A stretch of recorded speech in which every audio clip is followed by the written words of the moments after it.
बिस्मिल्लाहिर्रहमानिर्रहीम अस्सलाम वालेकुम नाज़रीन, मैं हूं आपका मेज़बान दानिश अंसारी चैनल दानिश अंसारी ऑफिशियल। नाज़रीन, आज हम बात करेंगे मलिक महबूब साहब से। आप सबके फेवरेट हैं, मशहूर एस्ट्रोलॉजर हैं। मलिक साहब अस्सलाम वालेकुम। वालेकुम सलाम। क्या हाल है, कैसे हैं आप दानिश भाई? अल्हम्दुलिल्लाह मलिक साहब, मैं भी ठीक हूँ। मलिक साहब, प्रोग्राम का आगाज़ जो है हमें एक बुरी खबर से करना पड़ रहा है।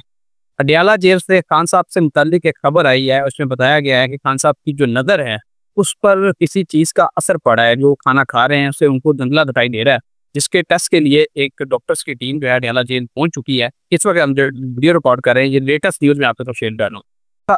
खान साहब की सेहत के हवाले से आने वाले दिनों में आप क्या देखते हैं? क्या उनकी सेहत पे कोई असर पड़ सकता है?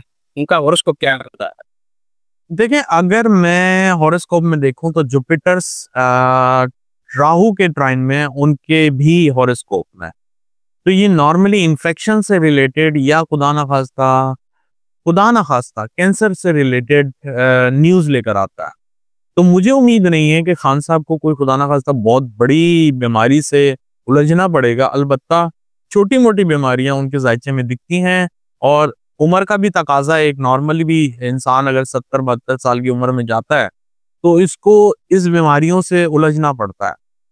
तो आप जो कह रहे हैं पॉसिबिलिटीज में होता है, लेकिन खान साहब का जायचा एग्जैक्टली मेरे पास नहीं है, वरना मैं आपको एग्जैक्टली बता देता है कि हाँ जी, इस हिस्से में खान साहब की प्रॉब्लम हो सकती है।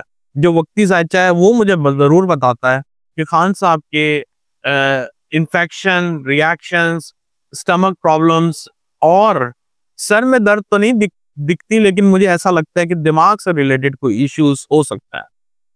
गुज़श्ता 2 रोज़ में इमरान खान साहब ने 2 सख्त फैसले किए हैं। एक, उन्होंने कौमी असम्बली की कायमा कमेटियों से मुस्ताफ़ी होने का ऐलान किया है। दूसरा, उन्होंने आज जुडिशल कमीशन में जितने उनके मेंबर्स हैं, उनसे भी इस्तीफ़ा देने का ऐलान किया। क्या खान साहब का ये फैसला उनके हक में बेहतर साबित होगा या गलत? क्योंकि खान साहब ने जब हुकूमत छोड़ी थी पंजाब से, उस वक़्त से उनके लिए मुश्किलात जो हैं वो बहुत ज़्यादा बढ़ गई है।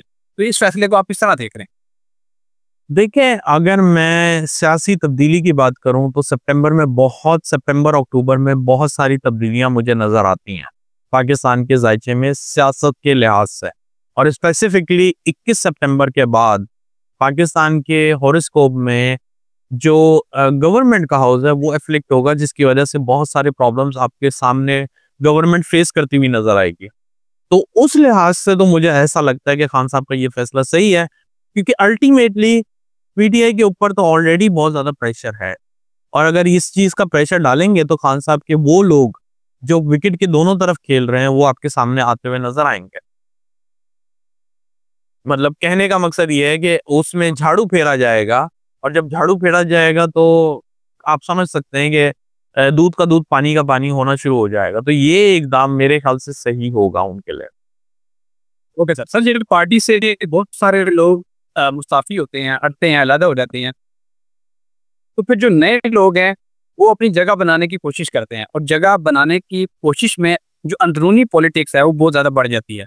जब से खान साहब के खिलाफ फैसले आए, 9 मई के केसेस आए, तो उनकी जो मेजर क़यादत थी, जो हुकूमत को चला रही थी, उनको पकड़ा गया। उसके बाद जो नई क़यादत आई उसने बड़ी सख्त किस्म की पॉलिटिक्स की। तो अगर अब ये वाली क़यादत हट जाती है, जैसे बैरिस्टर कुंवर हैं, बैरिस्टर सैफ हैं, बैरिस्टर सलमान अकरम राजा हैं, अगर ये लोग हट जाते हैं तो इनके बाद जो नई क़यादत आएगी, क्या वो भी अंदरूनी पॉलिटिक्स का शिकार हो जाएगी? अगर खवातीन, जैसे आपने बताया, खवातीन आती हैं, तो क्या वो भी अपनी पॉलिटिक्स की तरफ तवज्जो देंगी, अपनी जगह बनाने की तरफ तवज्जो देंगी, या पीटीआई के लिए कुछ करने की कोशिश करेंगी? देखिए, एक बात मैं आपको बताता हूँ, जब अच्छा टाइम आता है ना तो आपके पास बुरे लोग नहीं घुसते हैं, कभी भी नहीं होंगे, आपके करीब भी नहीं पड़केंगे।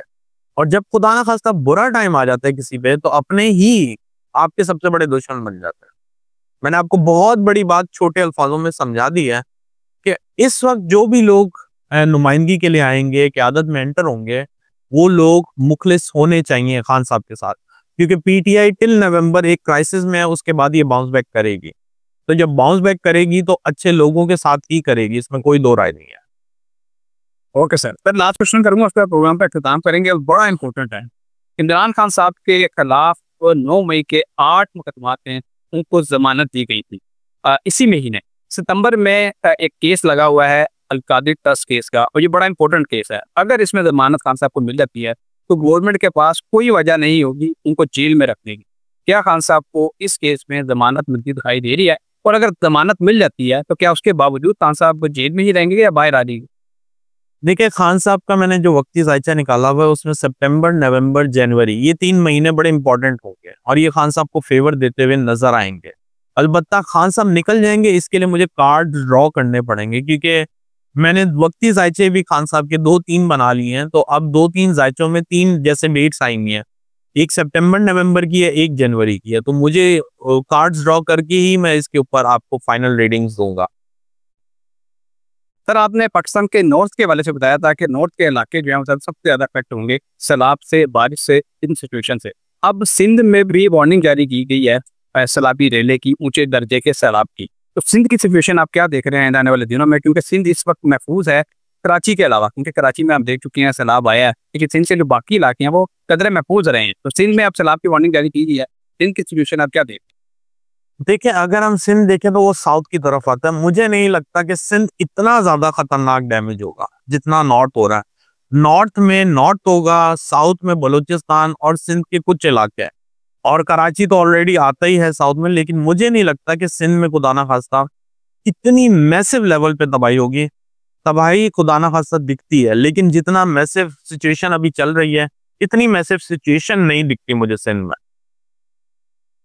सर एक तरफ तो पाकिस्तान में सैलाबी सिचुएशन है और एमरजेंसी भी मुख्तलिफ इलाकों में नाफिज कर दी गई है, दूसरी तरफ हमारे हमसाय मुल्क इंडिया में भी सैलाब की सूरत हाल बड़ी खतरनाक सिचुएशन की तरफ जा रही है। तो आप क्या देख रहे हैं, क्या इंडिया में भी बात हो सकती है खुदा ना खास्ता, क्योंकि एक इलाका इंडिया का जम्मू कश्मीर से मुनक्का है, वहाँ पे एक दिन में 30 हलाकतें रिपोर्ट की गई हैं। तो आप क्या देख रहे हैं कि इंडिया की सिचुएशन कैसी हो?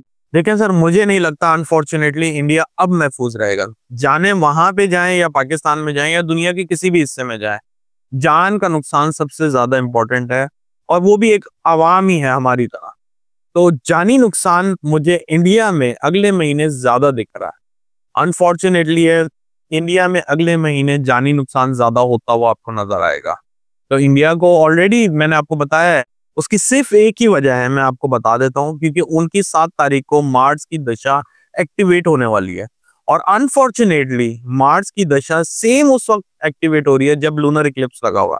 तो ये कोई अच्छी बिगनिंग नहीं मुझे दिखती, इसकी वजह से अमवात, पॉलिटिकल डिस्टर्बेंस, अनरेस्ट, बहुत सारी चीजें उधर जो है क्याओस का माहौल आपको सितंबर में नजर आने वाला है। कि जब भी सैलाब आता है तो एशिया का पूरा इलाके से इफेक्ट होता है, चाइना भी, बांग्लादेश भी। चाइना और बांग्लादेश की आप क्या सिचुएशन देख रहे हैं, क्योंकि ये दोनों इलाके ऐसे हैं जो दरिया से और समुद्रों से ज्यादा करीब है और यहाँ पे अम्बात भी ज्यादा होती हैं।